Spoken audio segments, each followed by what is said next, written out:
আসসালামু আলাইকুম দর্শক, চলে আসলাম আরেকটি ভিডিওতে। অনেক জল্পনা কল্পনার পর এশিয়া কাপের সূচি প্রকাশ করল এশিয়ান ক্রিকেট কাউন্সিল এসএসসি। গতবারের মতো এবারও বাংলাদেশ বি গ্রুপে রয়েছে। বাংলাদেশের প্রতিপক্ষ টিমগুলো হলো হংকং, শ্রীলঙ্কা ও আফগানিস্তান। প্রত্যেকটি টিমের বিপক্ষে বাংলাদেশ একটি করে ম্যাচ খেলবে।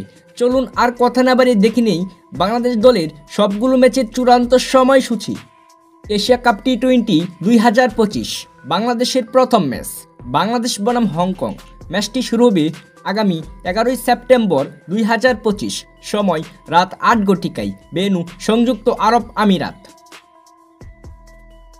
এশিয়া কাপ 2025 বাংলাদেশ দলের দ্বিতীয় ম্যাচ বাংলাদেশ বনাম শ্রীলঙ্কা। ম্যাচটি শুরু হবে আগামী 13 সেপ্টেম্বর 2025, সময় রাত 8 ঘটিকায়, ভেন্যু সংযুক্ত আরব আমিরাত। বাংলাদেশের তৃতীয় ম্যাচ বাংলাদেশ বনাম আফগানিস্তান। ম্যাচটি শুরু হবে আগামী 16 সেপ্টেম্বর 2025, সময় রাত 8 ঘটিকায়, ভেন্যু সংযুক্ত আরব আমিরাত। 2025 এশিয়া কাপে বাংলাদেশ কয়টি ম্যাচ জিততে পারবে? 3টি ম্যাচের মধ্যে। জানান আপনার মতামত ভিডিওর কমেন্ট বক্সে কমেন্ট করে। Thanks for watching. Please like, comment, share and subscribe.